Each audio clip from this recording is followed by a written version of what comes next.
एक जिम्मेदारी बियर नहीं करेंगे तब तक हम कुछ नहीं कर सकते हैं।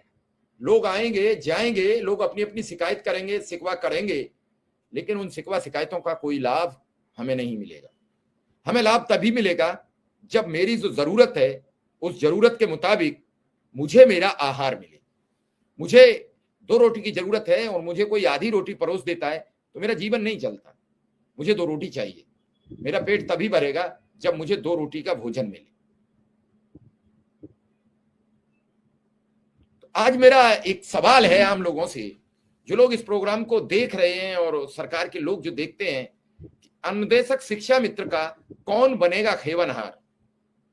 डूबती नाव का, ये नाव डूब रही है, इस नाव का सहारा कौन बनेगा?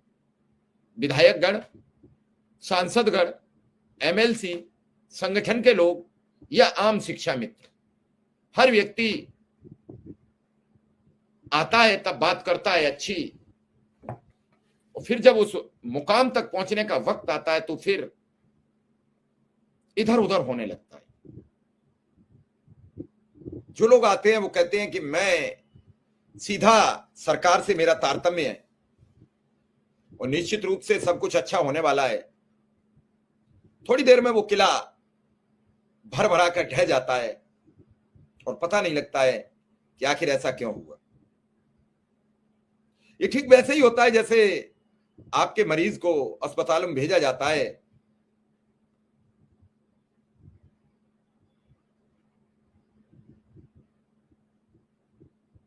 डॉक्टर को हाथ दिखाता है, डॉक्टर सब टेस्ट कराता है, टेस्ट में कहता है रिपोर्ट में कुछ नहीं है और आप 1-2 दिन हम इसे ऑब्जर्वेशन में रखेंगे और उसके बाद कहते हैं घर ले जाओ। ऑब्जर्वेशन के नाम पर अंदर ले जाते हैं, बेड मिल जाता है, थोड़ी देर बाद बेड पे कहा जाता है कि मरीज की कंडीशन थोड़ी क्रिटिकल हो रही है और हम ऐसा करते हैं कि हम इसे आईसीयू में शिफ्ट करा देते हैं, वहां थोड़ा जल्दी से रिकवर हो जाएगा, वहां थोड़ा देखभाल अच्छी है। पेशेंट है, आदमी परेशान है, वो उसे आईसीयू ले गए। आईसीयू जाके पता लगता है कि अब इसकी हालत और सीरियस होती चली जा रही है, इसे वेंटिलेटर पे ले लेते हैं। परिवार कहां जाएगा? वेंटिलेटर पे ले लेते हैं। फिर हमें आश्वासन दिया जाता है ये दवा लाइए, ये दवा लाइए, ये दवा लाइए, ये दवा लाइए। हम दवाओं का बोझ ढोते ढोते थक जाते हैं। रोज दवा, मेडिकल, मेडिकल से अस्पताल, अस्पताल से मेडिकल, मेडिकल से अस्पताल, यही प्रक्रिया चलती है। फिर कहा जाता है कि नो मोर,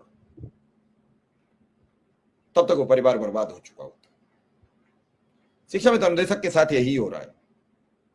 पूरी योजना तैयार हो जाती है, बात प्रस्ताव तक चली जाती है, लोग प्रस्ताव देखकर भी खबरें शेयर करना शुरू कर देते हैं, अपनी अपनी बात कहना शुरू कर देते हैं, अपने अपने तरीके से कहना शुरू कर देते हैं। लेकिन फिर जब पता लगता है तो पता लगता है कि ढाक के तो 3 ही पत्ते हैं, चौथा आया ही नहीं आज तक।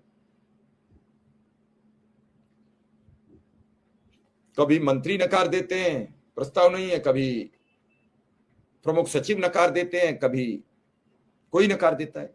मुख्यमंत्रियों से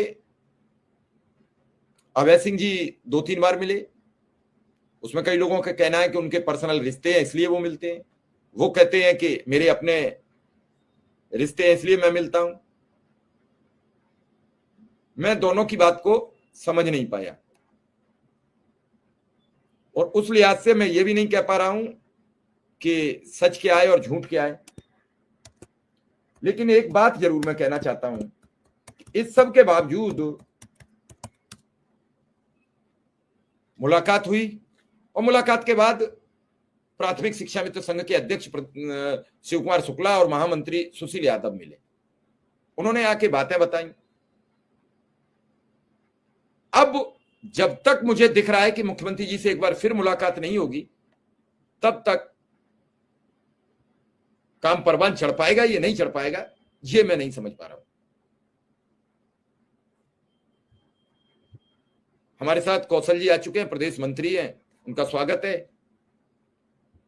क्योंकि मेरा उद्देश्य यह है कि शिक्षा मित्रों का अगर मनोबल गिरा तो संभलेगा नहीं। शिक्षा मित्र का हौसला बढ़ा रहे, शिक्षा मित्र सुरक्षित रहे। शिक्षा मित्र के अपने हौसले के साथ साथ उसके लिए परिवार की नैतिक जिम्मेदारी है। परिवार उसके पीछे है, परिवार के लिए वो उसका हीरो है और परिवार को बचाने के लिए उसे हर संभव काम करना पड़ेगा, क्योंकि अब वो अकेला नहीं है। इस राज्य का प्रत्येक शिक्षा मित्र अनुदेशक अब 40 वर्ष से उम्र सीमा 45 वर्ष से क्रॉस कर चुका है, उसके साथ परिवार जुड़ चुका है। हालांकि बड़ी तादाद में अनुदेशकों की आज भी शादियां नहीं हुई 9,000 वेतन और 7,000 के चक्कर में। कल शिव कुमार शुक्ला जी ने बातचीत की, बताया, परसों मिलके आए वो अधिकारियों से, कर्मचारियों से, नेताओं से, जनप्रतिनिधियों से। सारी बातें सब ठीक है। रमेश मिश्रा जी का स्वास्थ्य बेहद खराब दौर में गुजर रहा है। मैं प्रभु से प्रार्थना करता हूं कि भगवान उन्हें जल्दी स्वस्थ करें, घर भेजें और फिर वो शिक्षा मित्रों की आवाज बने। इस सब के बावजूद जो दायरा है वो बड़ा घटिया है। शिक्षा मित्रों को खुद को डेवलप करना पड़ेगा, शिक्षा मित्रों को भी अपना कुछ दायरा चेंज करना पड़ेगा, नकारात्मकता छोड़नी पड़ेगी।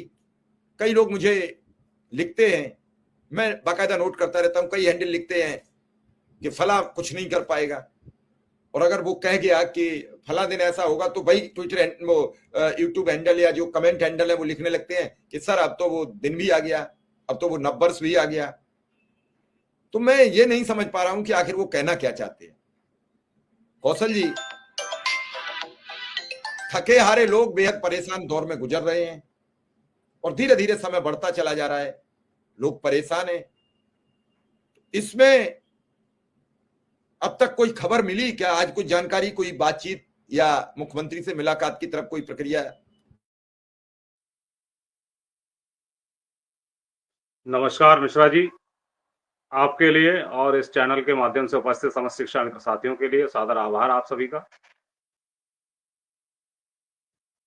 जैसा कि कल आपका फोन आया था हमारे पास में और उस समय बाहर थे, सुबह लगभग 8-9 बजे वापसी हुई है,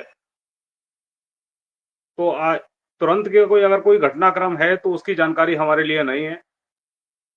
हाँ, इतना जरूर है कि जो आज का सब्जेक्ट है कि जिस तरह से जो समय बढ़ रहा है, अब इस समय को कैसे करके रोका जाए, शिक्षा मित्रों की जो समस्या है उस समस्या में कब तक राहत मिलेगी, इसके लिए सिर्फ संगठन के द्वारा एक ही शब्द है कि भाई हम लोग जो हैं अपने स्तर से जो संभव प्रयास है हम लोग कर रहे हैं। और रहा माननीय मुख्यमंत्री जी से मुलाकात का, तो अभी फिलहाल में भी हमारे एक जनप्रतिनिधि जल्दी में ही मिलके आए हैं माननीय मुख्यमंत्री जी से। हमारे अपने जिले का ऐसा कोई भी जनप्रतिनिधि नहीं है जिनके समक्ष बात ना रखी गई हो और रखने के बाद में उन माननीय मुख्यमंत्री जी तक बात पहुंचाई ना गई। उन्होंने माननीय मुख्यमंत्री जी से कहा, तब जवाब यही मिला कि हम इनका जल्दी करेंगे। अब वो जल्दी शब्द कब तक आएगा? दूसरा रहा मिलने के लिए, तो मिलने के लिए उन्होंने कहा है